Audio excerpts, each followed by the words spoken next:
Good evening. Welcome to Understanding Student Aid Index.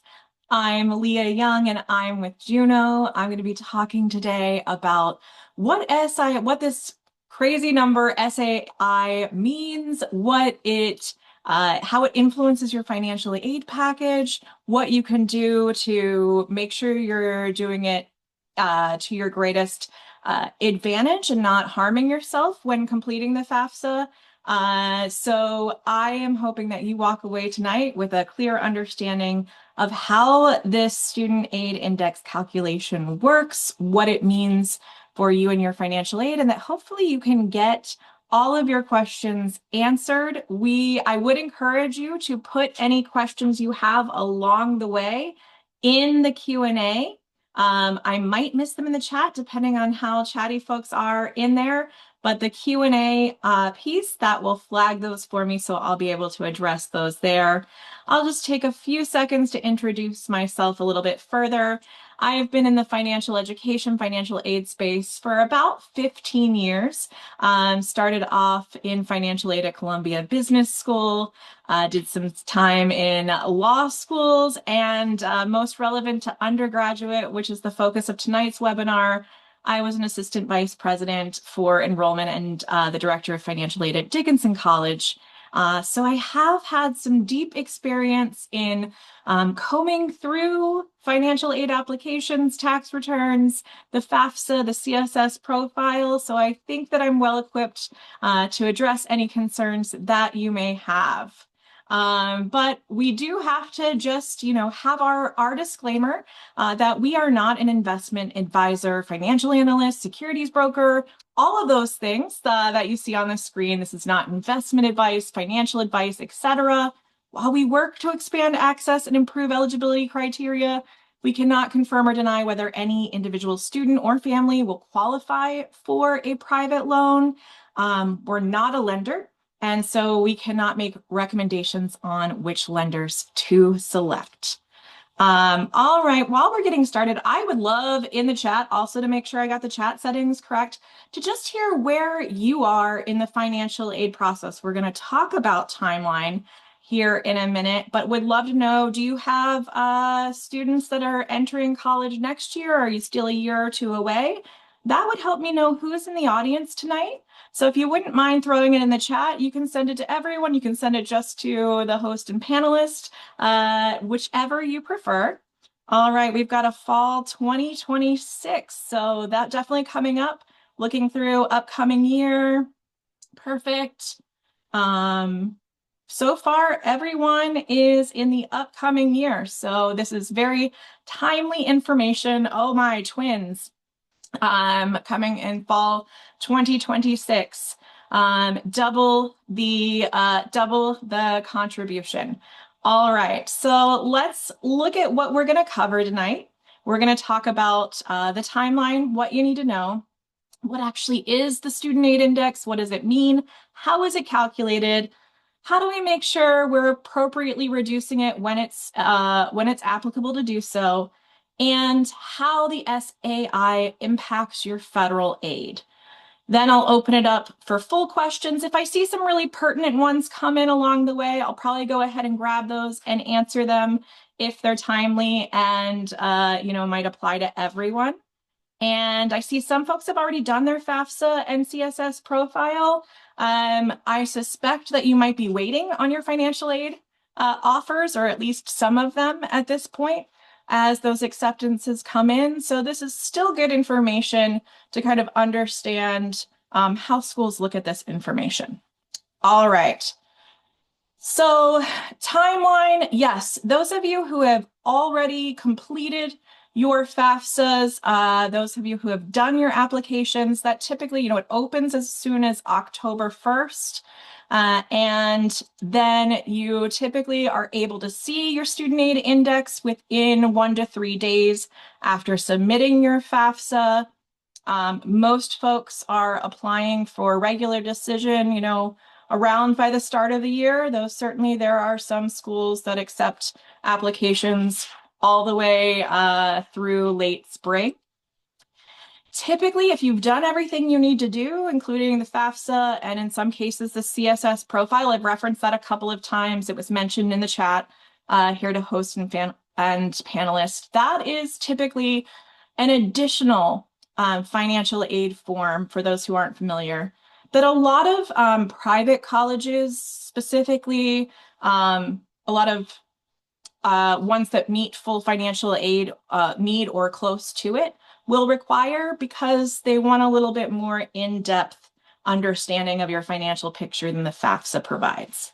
So if you've done everything you need to do as far as submitting the forms that each school requires you to, typically those financial aid packages, those financial aid details become available in the month of March, give or take.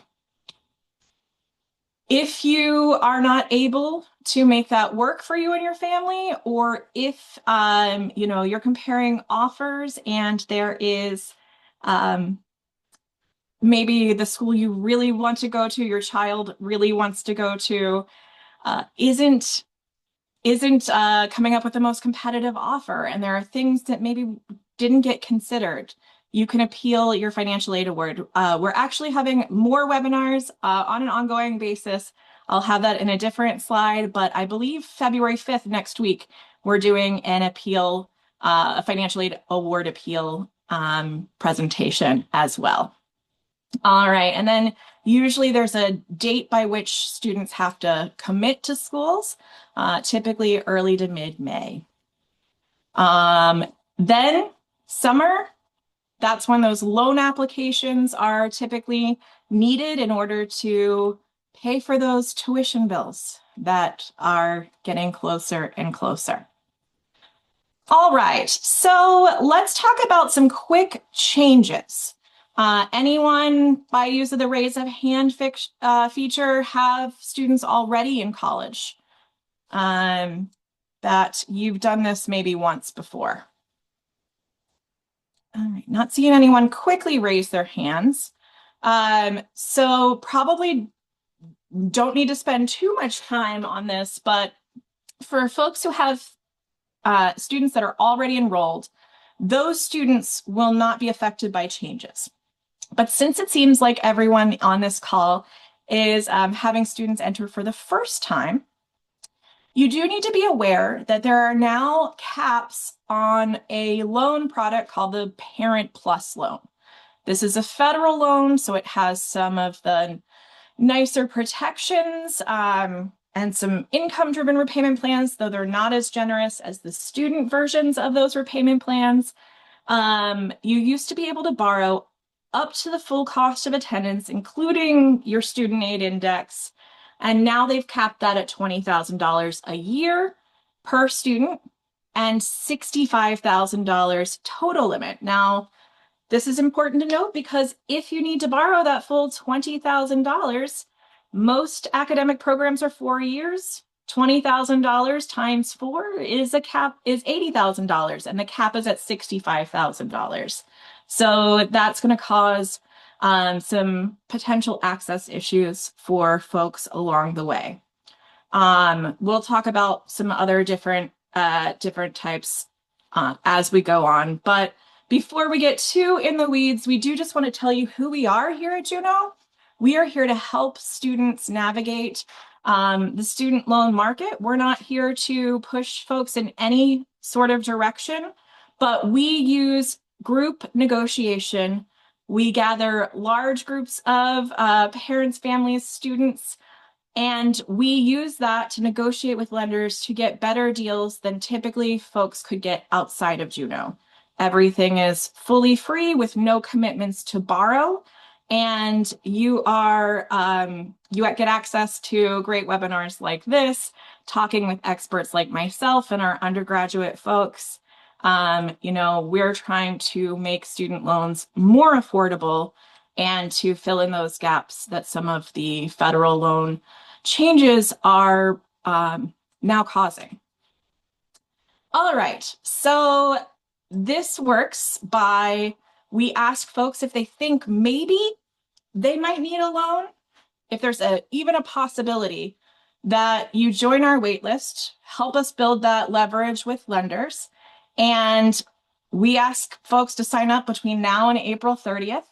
We're building that group. We run a bid with lenders and we ask them to compete for your business. We select lenders that are going to give the best deal to the largest number of our members. We share the negotiated deal. You can do a soft credit check to decide if it's for you or not, and then essentially encourage you to compare other lenders along the way to make sure you're getting the very best deal and are confident in that. And so if you are interested in signing up for that, I'll just go ahead and drop the link here in the chat. Again, there's no commitment, no cost. It just helps us give you more buying power. Some folks have described us like a Costco, but for student loans. And I say it's, dare I say, even better than Costco because there's no membership fee. I don't claim to be better than Costco. I love Costco. But, you know, at least with that piece of no membership fee, that's a great thing. All right. So let's also just flag, I mentioned we have more webinars. I'm going to drop that link in the chat. And we'll have a FAFSA tips and tricks coming up February 10th. Today's topic, SAI, Financial Aid Appeal Award, is happening next week, February 5th at 8 p.m. And researching and applying for student loans, holding on that one a bit because folks it's not as timely as some of the others. And then again, just watching that August tuition due piece as well. Okay, so let's really dive in to the student aid index here as we look at all the pieces.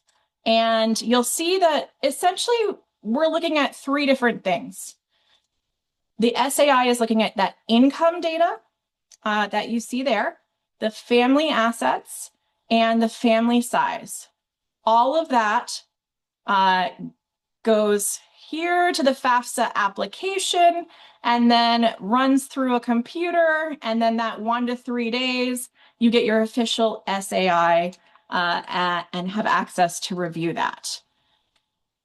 So what is that SAI? It is an index. It's addressing the financial need of your family, including both the student's income and data versus the parents. We're going to see here, so I know that somebody stated they have twins. Your SAI could be different for each twin because the student themselves may have different earnings from one to another. So the lower your SAI, the higher your financial need. And schools use this data along with their cost of attendance to see what you qualify for. Some of that's within the school's discretion, as we're going to see, and some of it's not. For schools that award need-based aid, it's going to be a factor in what you qualify for need-based aid for their institutional aid. It is not your financial aid award. And so when you it's also not a reason to panic. It's not a dollar amount that you actually have to pay. So if your SAI is, let's say, $10,000, yeah, it's going to be put in the equation as if it were $10,000.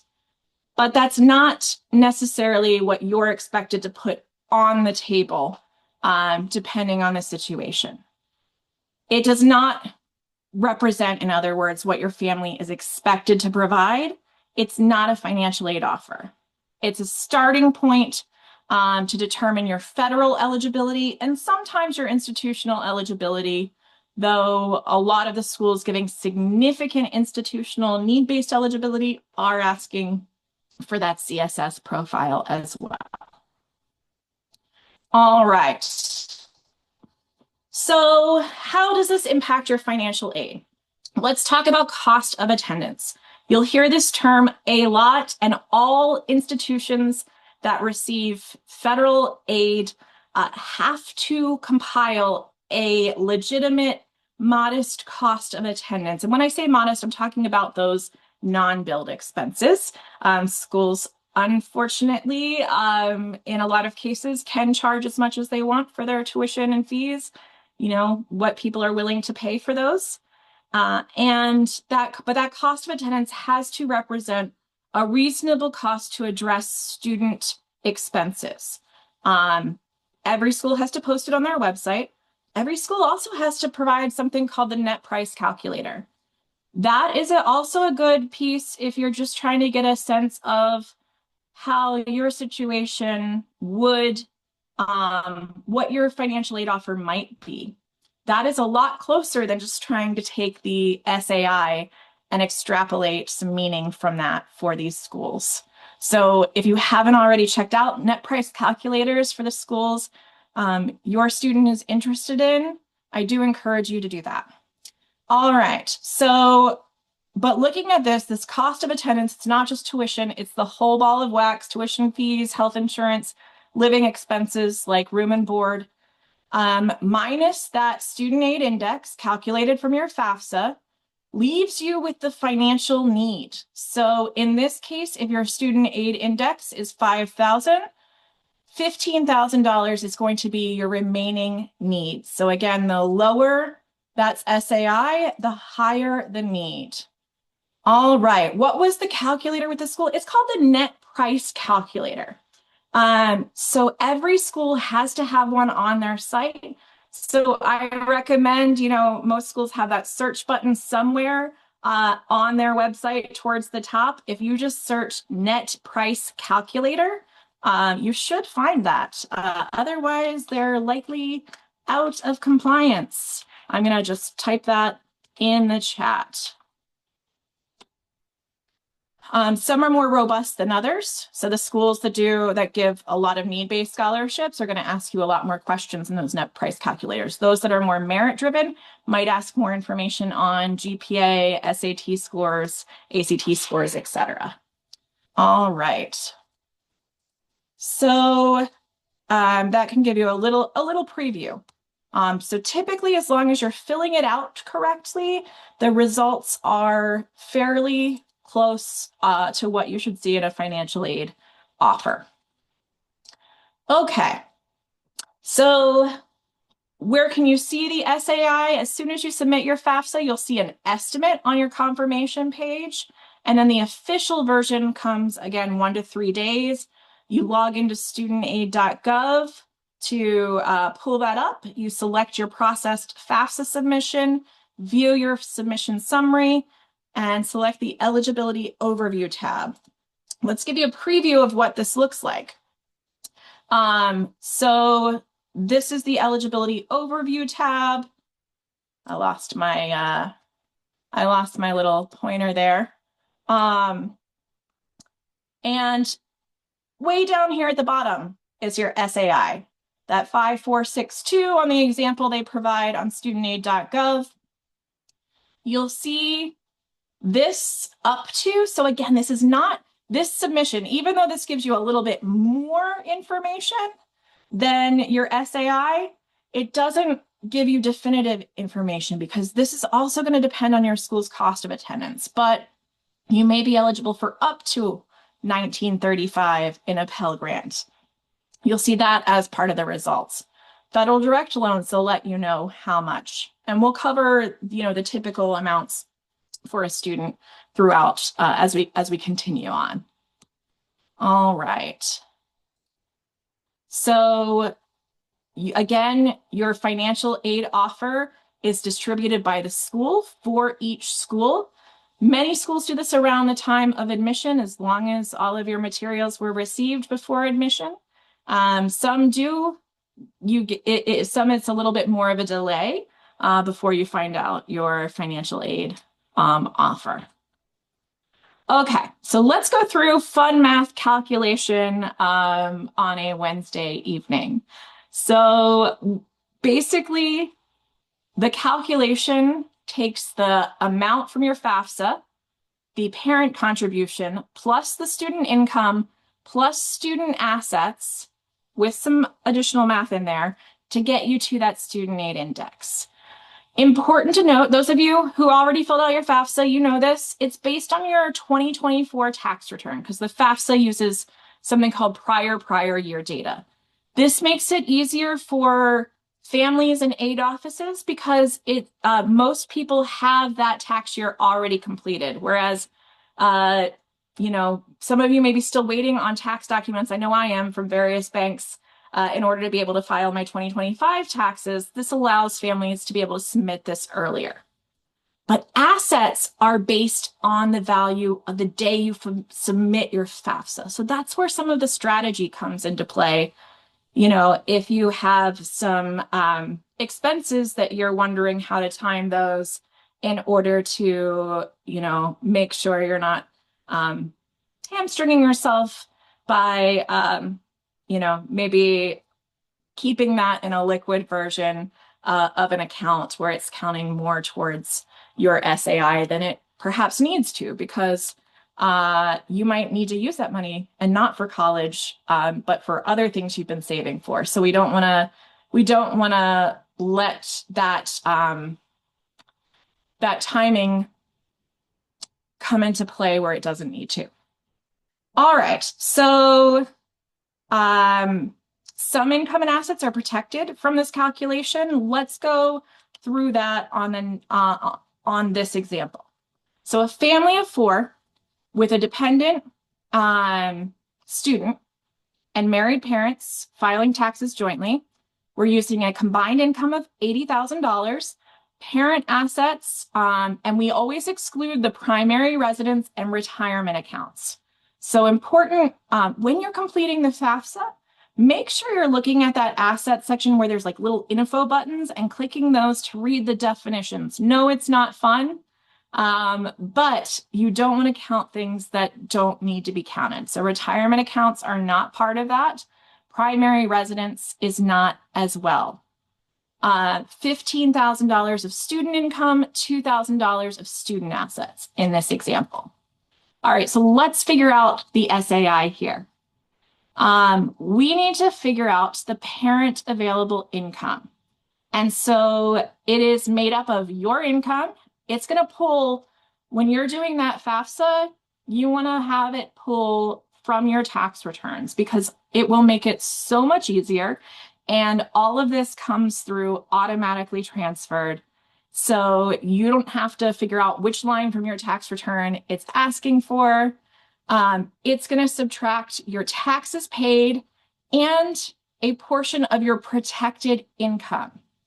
There is a chart. You're going to get access to this slide deck after this session, as well as some follow-ups from us. You'll have a full copy of this. It'll have the link there. So if you have a different size family, you can know what your asset protection is. So in this case, taxes paid plus that income exclusion of $44,880, because $80,000 is not what you have available to fund for college. They do protect a certain portion of that.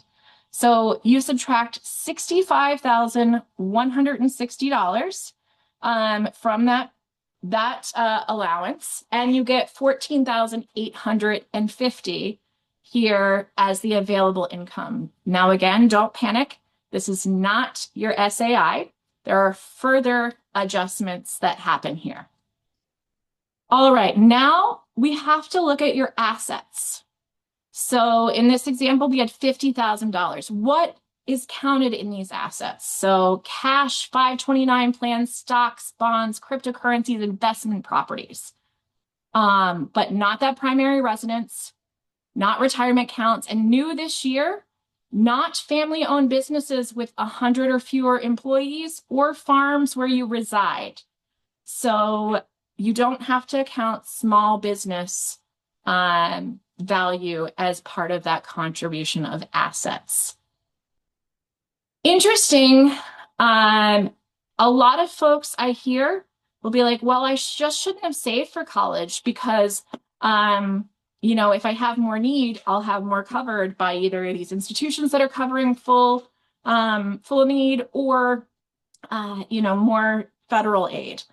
But you'll see here that the asset conversion rate, they're only asking for 12% of the assets And when we take that down even further, the maximum for anyone, even in the highest brackets, is under 8% that they expect from your assets. So typically speaking, it still behooves families to save for college, because you're not expected to put that into college on a dollar for dollar basis.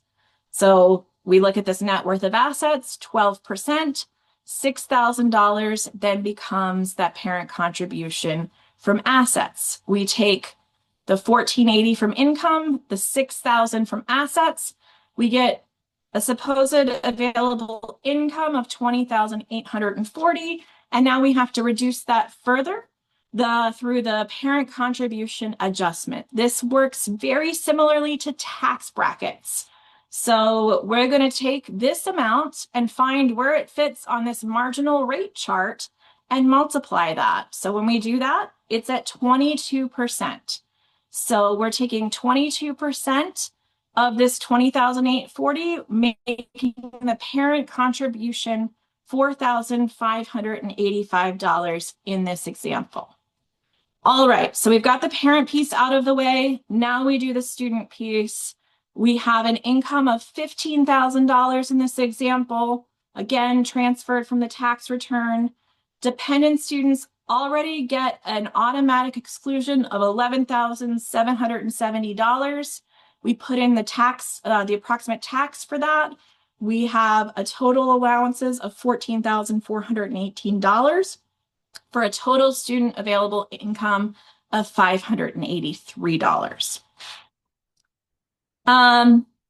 Then we reduce the income by 50% because, again, they're not expecting that the student is putting every single piece of their income towards their educational expenses. That gets us the student contribution from income of $291. And then we look at this $2,000 in net worth of the student. This includes cash investments, same thing as we saw on the parent side, but we only include 529 plans if the student is an independent. This is for the students. So remember, 529 plans were in the parent calculation, but they only get counted in the student portion if the student is an independent student for FAFSA purposes. Then we take 20% of that. You'll notice that that is higher than the parent's assets because they don't protect as much of the student's assets. They have longer to save for things like retirement, etc. So in this case, the student contribution from assets is $400. And then we add all of this together to get the student aid index of $5,276. You know, again, you can only see this once your FAFSA is processed. It's automatically pulled from your tax return. You don't have to do much on the income section. Really, where your piece of the FAFSA is, for those who haven't done it, is the asset information. And again, on the day you submit the FAFSA. Typically, the lower SAI, the more need for aid. So this is just a quick overview, a quick chart. You'll see that if you're looking at this parent assets, assets are a much smaller driver of need versus income. So you can see from this chart that we have here, you know, once you get over $200,000 of earning, you know, your cost of attendance, if your cost of attendance is 40K,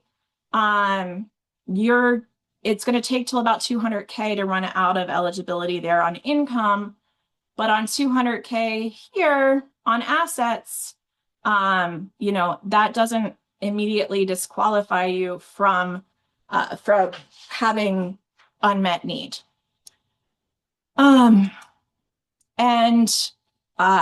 So this is, again, just a quick at a glance look of where you might still have some unmet need if you take these two pieces together, and find where you might live on that point.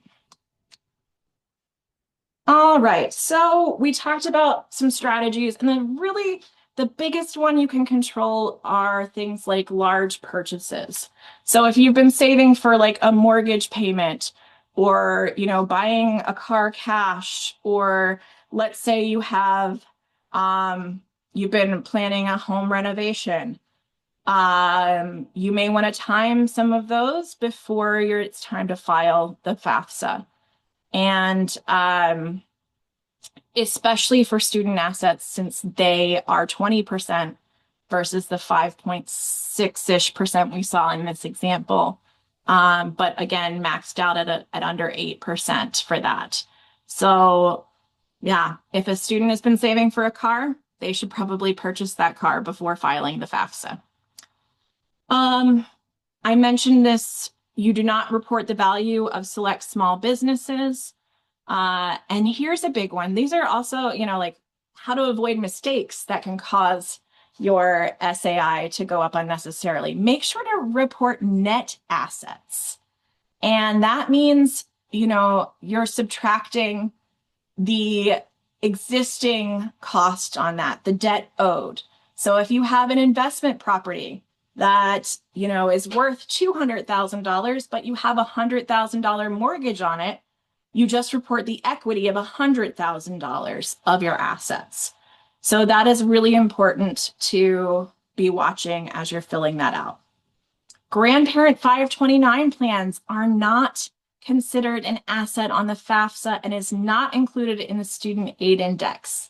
I will pause here though, that when it is distributed to the student, it counts as income received in that year.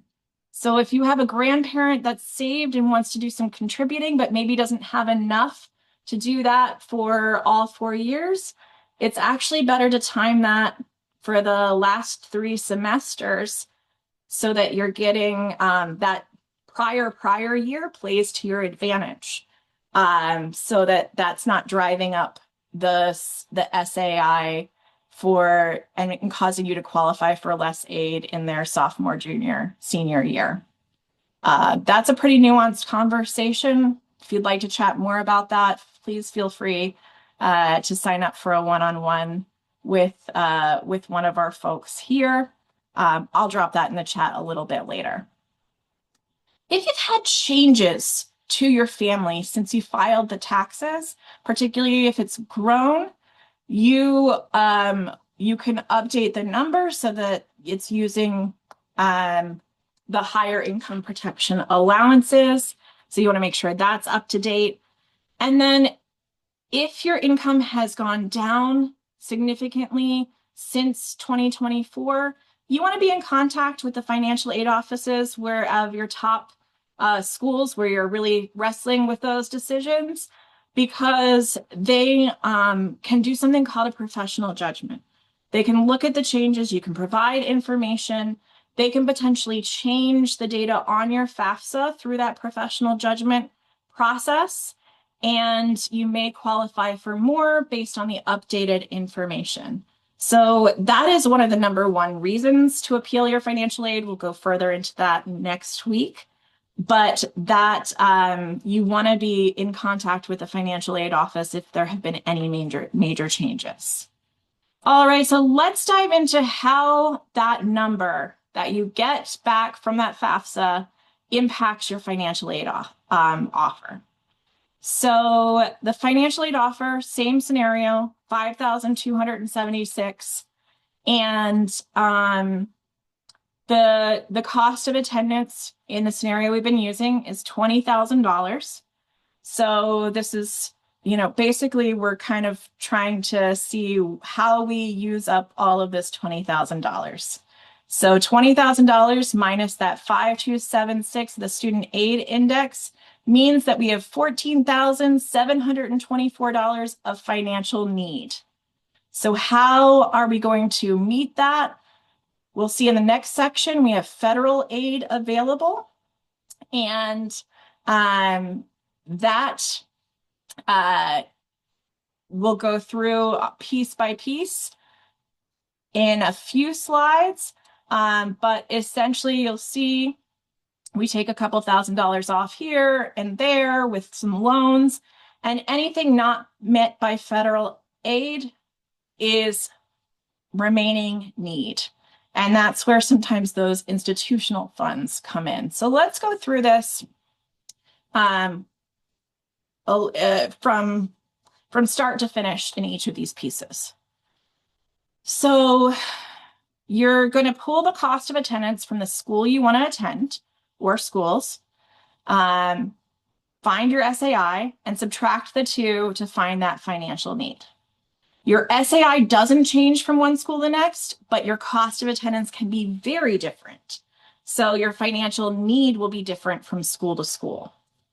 Lower SAI typically means you're eligible for more federal student aid.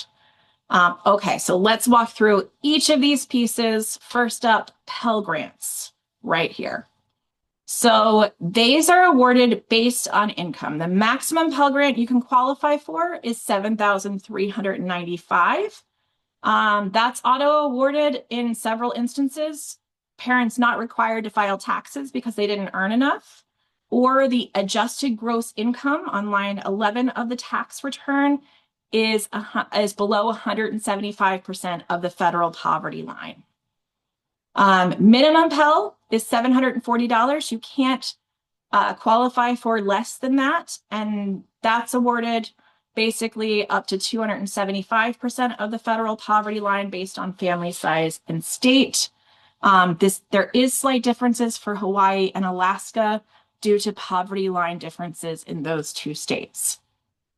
All right, so you can kind of see we've been looking at a family size of 4 with $80,000 that would not qualify for max Pell because 52,500 is kind of threshold for max Pell, but we are under the AGI for minimum Pell. So when we look at the calculation, basically if you don't qualify for the max Pell based on that auto calculation, you're using the max Pell Grant, which for this upcoming year is $7,395 minus the SAI. So for this example, the Pell Grant award is $2,119. All right, so that's the Pell Grant. I do want to remind you, feel free to throw questions in the Q&A and the chat. If anything isn't making sense, I know this is really in the weeds. The next step is something called FSEOG funds. And these are what are called campus-based awards. So the school gets to allocate them. While they're federal funds, the school gets to determine how they're awarded. Each year, the Department of Ed will say, okay, X institution, you have $300,000 in federal SEOG funds. You get to decide what thresholds. They have to have, written guidelines of that. But if they run out, they run out. So it is important to apply for that FAFSA and that school sooner rather than later, because especially if you have a low student aid index, because folks with the highest need get the highest priority for those grants. It is a grant, so you don't have to pay it back. All right, so that's something that you really can't see on that summary when you get your SAI, where you can see what your maximum Pell would be. You can't see what your potential FSEOG. You do have to wait for that financial aid offer from the school. Federal work study is similar, also a campus-based amount, campus-based award. So schools get a certain allocation from the Department of Ed. They get to decide how to distribute it, but there has to be that unmet need before they award it. Work study is great, but it's really only designed to cover those like extra expenses, things like books for the next semester, things like personal expenses, those smaller expenses, because students only get access to them as they work. And basically they're earned like a paycheck, but it's a way that they can, receive that money for those cost of attendance items that are not billed towards tuition. It can run out again because there are limited funds. Each school has to decide how they're going to allocate that. Even if you accept the award, you don't have to work. Even if you don't get work study, most of the institutions I've been a part of will allow students to work. They might not get the best preferential hiring because it is more affordable for schools to hire federal work-study students because it is subsidized by the Department of Education.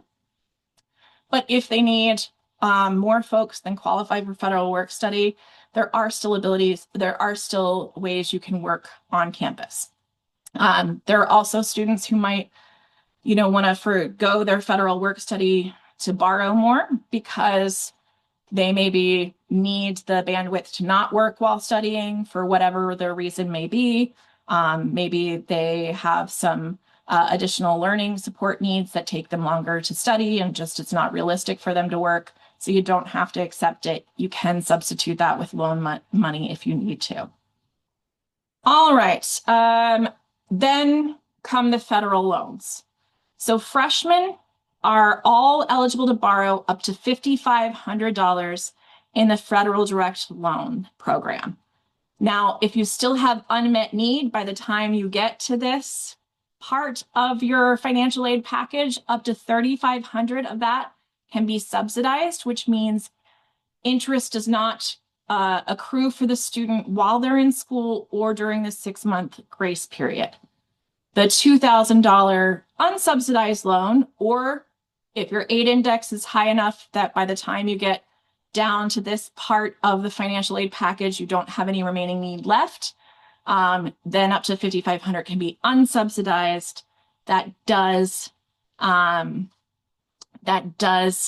require, you do accrue interest on that throughout your time in school. So if we look at this, we have that $14,000 calculated need. We've subtracted the Pell Grant. We've subtracted FESOG. We've subtracted work study. So in this case, there's plenty of remaining need to cover that $3,500 in subsidized loans. So I've covered most of this already. In your sophomore year, it goes up to $4,500 in subsidized loans with another $2,000 in unsub. Basically, the $2,000 is the same each year. And then for junior and senior year, it goes up to $5,500 in maximum subsidized loan, or $7,500 total. All right, and that you do not have to worry about that running low or running out.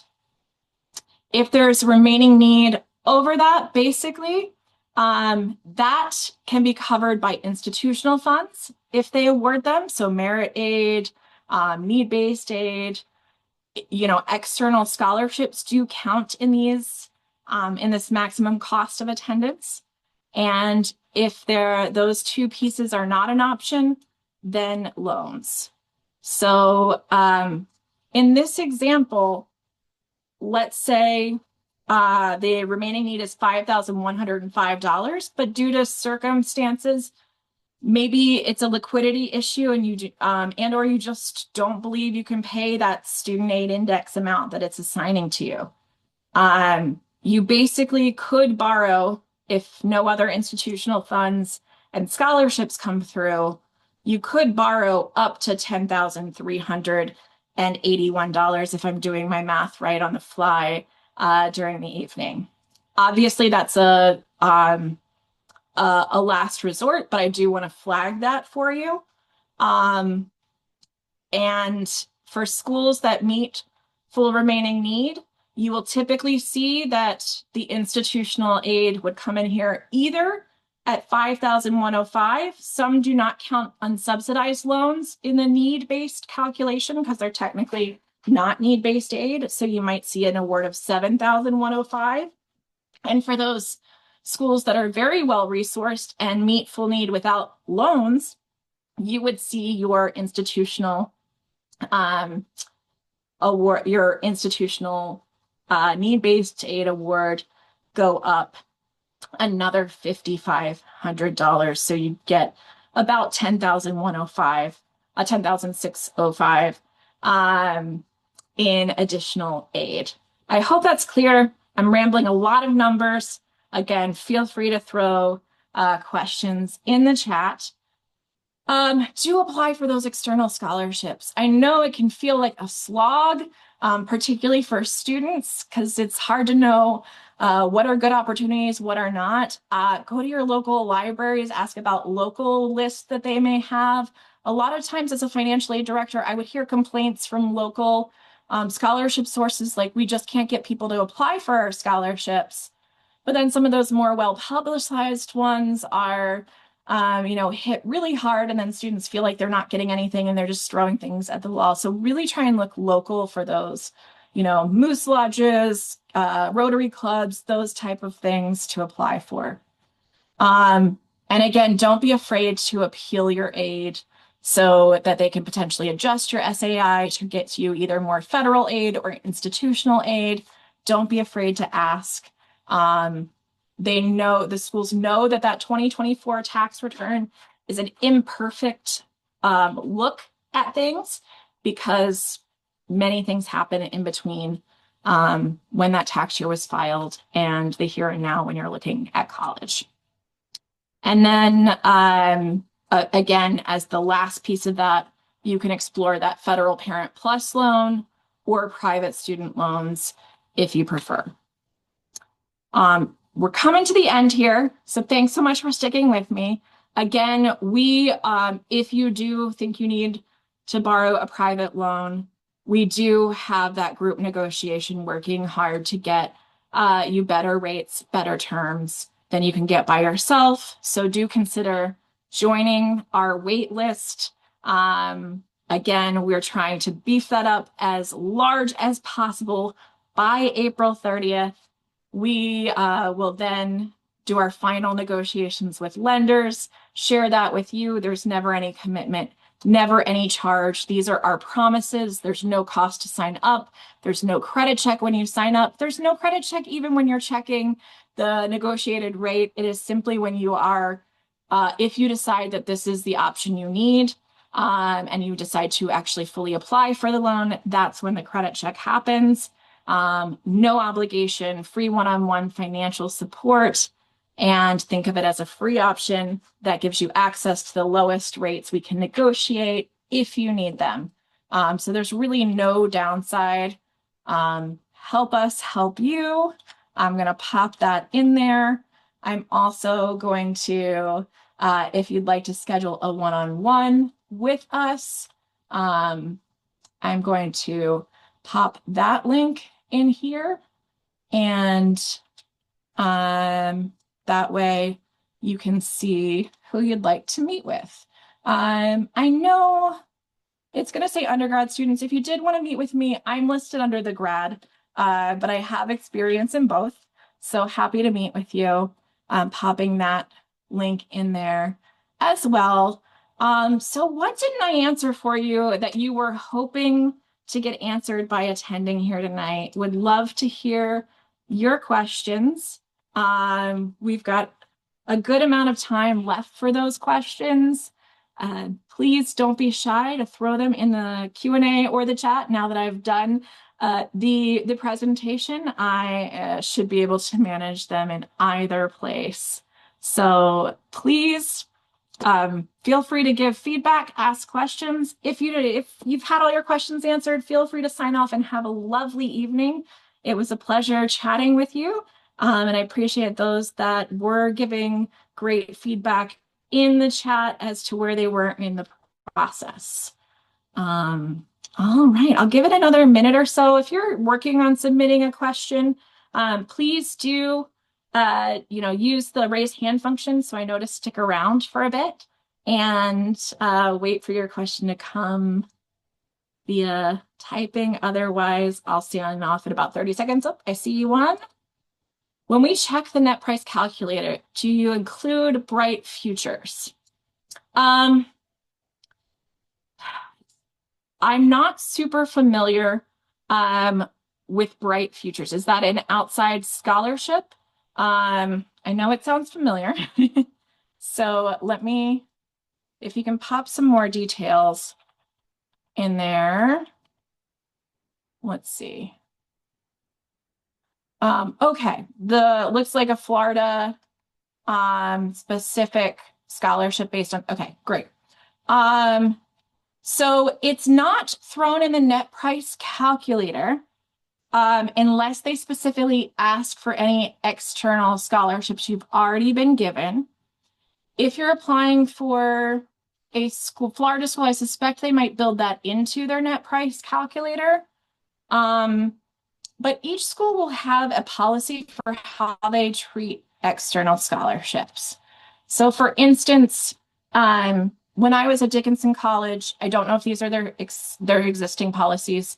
Um, they would essentially, if you got an external scholarship, they would replace the loan first before they touched any free money, which is great. That is the ideal, right? You want the external scholarships that the school's not giving you to cover those loan funds first to reduce your loan eligibility. So that's the ideal. But some schools will swap out their own aid for external scholarships, in which case you're just kind of swapping whether it's coming from the school or from the external, which is my least favorite situation, but it does happen. And in that case, it's less exciting to ask your child, your student to work as hard as they can to get external scholarships. So I would, as you're narrowing it down and looking at external scholarship opportunities, either look on the website and see what their policy is for external scholarships, or go ahead and call the financial aid office and ask. It is, yeah, I appreciate you sharing that. Oh yes, and for the Florida piece, they would put it in the financial aid letter if they know about it, if it comes through. Typically, you want to tell the financial aid office about external scholarships. Had somebody come in that this is a lot to process. It absolutely is a lot to process. And I will say, like, this topic, you really can't control how the schools are going to look at. The CSS profile is brutal. I'm for those who can't, it was sent to host and panelist. Sharing that completing the CSS profile was pretty arduous. And there's absolutely a lot of talk about that CSS profile. On one hand, I worked at a school that used it, and they had limited funds, right? They wanted to meet the full need of students, but at the same time, they had to be very guarded about their funds and make sure they were getting a full picture of the financial aid process. So it's a lot to fill out, especially if there are multiple children that you're filling it out for. We do have this is going to be recorded. We put all of our recordings up on our website, so you don't have to feel like you need to attend it again live, unless, like me, I definitely pay attention a little bit more to live webinars than I do to recordings. I believe those all have transcripts associated with them as well, so that you can pause and look at that. And again, you'll get a copy of this presentation, and you have that link if you want to chat with me or any of my colleagues. We're happy to walk you through the process. There's no cost for any of that. I love talking. It's nerdy, but I love talking people through the financial aid process. It's not easy. And I've seen some incredibly smart, fantastic people just struggle with wrapping their heads around this. So if that's where you are, know that you're not alone. We are here to help. And yeah, college is a big cost, and there's a lot to think about when selecting a college. So I appreciate that statement. I'm sorry to hear that it's disheartening. And hopefully you have a little better understanding of how your financial situation plays into how aid is awarded. But bottom line, it's a complicated process. That's why it's also important in your selection of college to know what you're willing to pay, how they look at aid, whether they meet full financial need. Maybe we hear a lot of middle-class families, and I'm on my soapbox a little bit too. So essentially, we hear a lot of middle-class families struggling because they might not qualify for all of this federal aid, but they don't have enough to pay for this out of pocket. And so it's important to really strategize which schools you're applying to, based off of, like whether they're awarded. In some cases, families are going to do better with merit aid than need-based aid. And in other cases, it's the opposite. Um, and having those strategic conversations and thinking through that early, um, is key. And I know a lot of folks are trying to navigate this in time for the next cycle. So again, if we can be a resource, don't hesitate to reach out. We're here for you. I have fantastic colleagues here at Juno. I just joined back in November, after a career in higher ed and nonprofit financial education for the vast majority of my career. And I could not be more impressed with the group of people here um, and how committed they are to families, students, and advocating for them. So do take advantage of our services. And with that, I will wish you a fantastic night, and we hope to see you on some future webinars. Maybe for those who are overwhelmed, appealing that financial aid offer webinar might be a good place to go next. So my pleasure. Thank you for the thank yous, and we'll see you next time. Take care.